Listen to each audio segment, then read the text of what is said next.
Majority മാർക്കായി 71ലേക്ക് U D എഫിന് വരാൻ പറ്റുമെങ്കിലും ഒരു നെക്ക് ആൻഡ് നെക്ക് ഫൈറ്റിന്റെ ഒരു അന്തരീക്ഷം കൂടി ഭരണവിരുദ്ധ വികാരം കേരളത്തിലുണ്ട്. പക്ഷേ പിണറായി വിരുദ്ധ വികാരമില്ല. എല്ലാവരും പറഞ്ഞതുപോലെ പിണറായി വിരുദ്ധ വികാരം കേരളത്തിൽ ഈ എക്സിറ്റ് പോൾ സർവേകളിൽ കാണിക്കുന്നില്ല. പക്ഷേ ഭരണവിരുദ്ധ വികാരമുള്ളത് കൊണ്ട് തന്നെ LDFന് കേരളത്തിൽ തുടർ ഭരണം നഷ്ടപ്പെടുമെന്നുള്ളത് തന്നെയാണ് ഈ കൃത്യമായി ഈ എക്സിറ്റ് പോൾ ഫലങ്ങൾ കാണിക്കുന്നത്.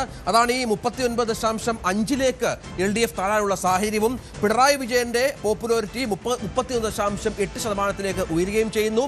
എല്ലാവരും പറഞ്ഞതുപോലെ പിണറായി വിരുദ്ധ എന്നുള്ളതല്ല, ഒരു പക്ഷേ ജനകീയ ഭരണവിരുദ്ധതയായിരിക്കും. വോട്ട് ഷെയറിലേക്ക് നമുക്ക് കൃത്യമായി തന്നെ 42.6% വോട്ട് ഷെയർ.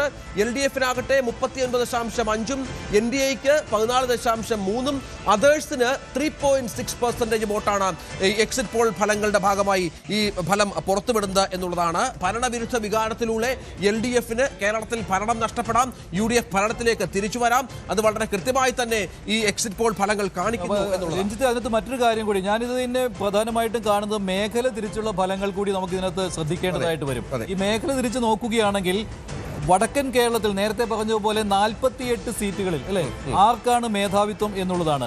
വടക്കൻ കേരളത്തിലെ 48 സീറ്റുകളിൽ, അതായത് കാസർഗോഡ് മുതൽ പാലക്കാട് വരെയുള്ള ജില്ലകളിൽ വടക്കൻ കേരളത്തിൽ LDFന് കിട്ടാൻ പോകുന്നത് 16 മുതൽ 20 സീറ്റുകൾ വരെയാണ്. അതായത് പെർഫോമൻസ് മോശം എന്നുള്ളതാണ് LDFന് വടക്കൻ കേരളത്തിൽ. അതായത് UDFന് 28 മുതൽ 32 സീറ്റുകൾ വരെ, അതായത് ആകെയുള്ള 48 സീറ്റുകളിൽ വേണമെങ്കിൽ 32 സീറ്റുകൾ വരെ UDFന് കിട്ടാം. ഓർക്കണം, അതിൽ 16 സീറ്റുകൾ മലപ്പുറത്തുള്ളതാണ് അല്ലെ. മലപ്പുറത്ത് പരമാവധി സീറ്റുകൾ നേടുവാൻ UDFന് കഴിയും. 16 സീറ്റുകളും മലപ്പുറമാണ്.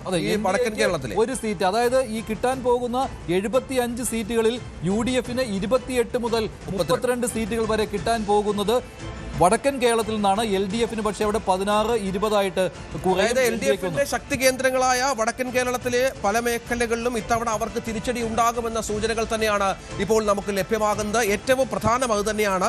16 മുതൽ 20 വരെ സീറ്റുകൾ വടക്കൻ കേരളത്തിൽ UDFന്റെ ഭാഗത്തു നിന്ന് ഉണ്ടാകും എന്നുള്ളതാണ്. കൂടിയുണ്ട് അവിടെ. അത് എന്തുകൊണ്ട് അങ്ങനെ സംഭവിക്കുന്നു എന്നുള്ള കാര്യത്തിൽ കൂടി വോട്ട് വൈബ് കൃത്യമായിട്ട് ഒരു വിലയിരുത്തൽ നടത്തിയിട്ടുണ്ട്. അതായത് വടക്കൻ കേരളത്തിൽ UDFന് 45.1% വോട്ട് കിട്ടുമ്പോൾ LDFന് 39.1 എന്നുള്ള കാര്യമാണ് വടക്കൻ കേരളത്തിൽ ഉള്ളത്. അതിന്റെ മറ്റൊരു കാര്യം കൂടി നോക്കാം. മുസ്ലിം കമ്മ്യൂണിറ്റി, മുസ്ലിം സമുദായത്തിൽ UDFന് 54.2% വോട്ട് കിട്ടും.